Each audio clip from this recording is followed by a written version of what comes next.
You're welcome back to my channel, Dr. Okoya Ebasi. In this video, we are going to look at the topic, the irony of a nation with two presidents.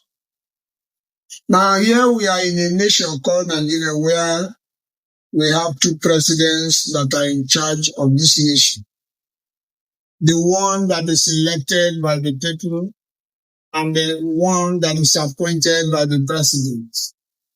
Now, when you look at this scenario, you don't even understand who is actually in charge of this nation today. President Bola Ahmed Tinubu was elected by the people of Nigeria to be the president of this country. And since he came on board, he appointed the Minister of the Federal Capital Territory. And now since he appointed the Minister of the Federal Capital Territory and he assumed office, we have come to see that the two of them, nobody really understands who is actually in charge. The reason being that when you look at the number of press conferences that the Federal Capital Territory Minister have had over the past few months or 1 or 2 years that he has been in office, the president has not even briefed this nation in such press conferences. Almost on every month, the Federal Capital Territory Minister will have a press briefing. And when he's briefing the press, he does not brief the press on issues that has to do with the Federal Capital Territory alone. He briefs the nation, the press, on issues that borders on the nation. And now, whether he's speaking he's also in charge of the Ministry of Information, we do not understand. But the truth about the matter is that the man is so powerful in this administration that people are beginning to confuse him and the President Tinubu himself, who is actually in charge. Because some of the reasons that is making people to doubt who is actually in charge is some of the antecedents of some of the activities of the Minister of the Federal Capital Territory. Now, when you look at the issue of Rivers State, the issue of Rivers State is not something that has to do with Bola Ahmed Tinubu. It was the Federal Capital Territory Minister that has the issues with the governor, which he appointed to take over from him.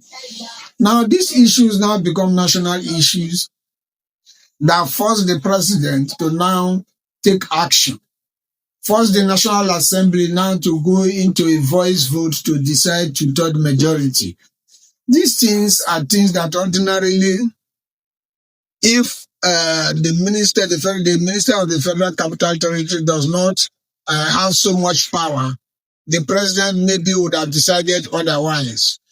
Because the outcome of this decision that the president took concerning these matters has brought a lot of outcry.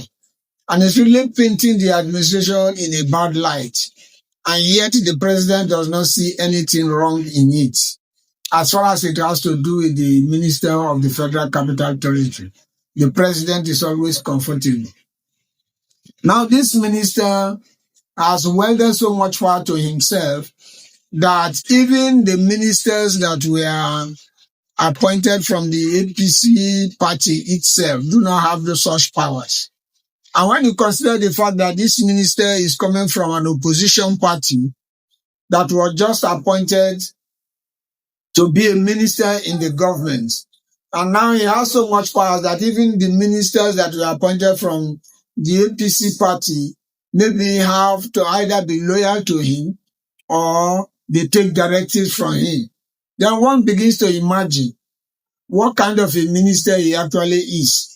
It's like the story in the Bible where the Pharaoh of Egypt decided to give Joseph all the powers that concern his administration in his government. And this is exactly the case in this matter. The Federal Capital Territory Minister has so much power that anything he says is good before the president. In fact, there is nothing that has to do with the Minister of the Federal Capital Territory that the president will say no. even if it means for him to take decisions that are either popular or not popular. The president is already willing and is always willing to ensure that the decisions of the Federal Capital Territory ministers are the decisions that he stands by. Now, when you look at this relationship, and you begin to wonder, what is it that is really making the Minister of the Federal Capital Territory so powerful in this present government? Considering the fact that he's not even a party member before the elections. Is it the achievements of the minister in the Federal Capital Territory? Or is it the courage that he exhibits when it comes to issues that has to do with the president? Or is his political acumen that is really making him so dear to the president? Up to the extent that when you talk about press briefing, he grieves and talks, and whatever he says is like what the government, that is the direction that the government is going. One will now begin to wonder whether this alliance is actually adding a plus to the president himself and the APC party, or is really bringing the government and the party to disrepute. Nobody can easily tell in this matter. These are questions that are pregnant and looking for answers. And we do also know that the president is a master strategist when it comes to politics. So maybe he has a reason that he's pushing the FCT minister in the forefront, so that at the end of the day, he may use his strategies to win the 2027 elections, or maybe it's because of the achievements of the minister as the minister of the Federal Capital Territory that is making him so powerful. Or maybe because of his courage, the way he speaks and talks about issues. These are issues that really need to be dissected properly to really know what is the path between the president and the FCT minister. What we are looking at is that despite the public outcry, despite certain major decisions that has been taken by the FCT minister, he will still remain so powerful in this government that every other minister is like under him. And as such, we're really looking forward to see what the results are going to look at when it comes to 2027. Because 2027 is pregnant.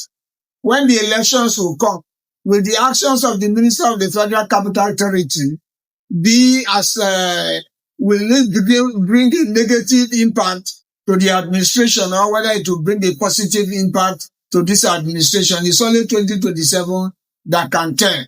And understanding the fact that the president is somebody who is very vast in politics, there may be reasons that the public or the general public do not understand or know why the FCT minister is so powerful in this government.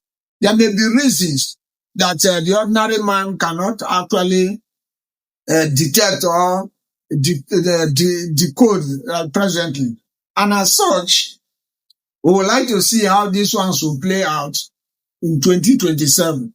Because several antecedents of the FCT minister have actually painted this government in a light that the public didn't really see it as going down well with the public, with the Nigerian people.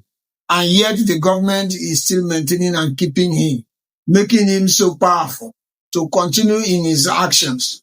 When Nigerians vote for this party, vote for the president because of the activities of the FCT minister, or when Nigerians vote against the president because of the activities of the FCT minister, it is only 2027 general election that can actually decide in these issues. And that is why we are saying that today, as we stand today, we have a nation that has two presidents. The president that was elected by the Nigerian people and the president that was appointed by the president himself as the minister of the Federal Capital Territory. In fact, he's even becoming more powerful and more powerful than the president that was elected by the people himself. These are questions that Nigerians will decide when 2027. Thank you for watching this video. Subscribe to this channel, share these videos, and make your comments. Thank you.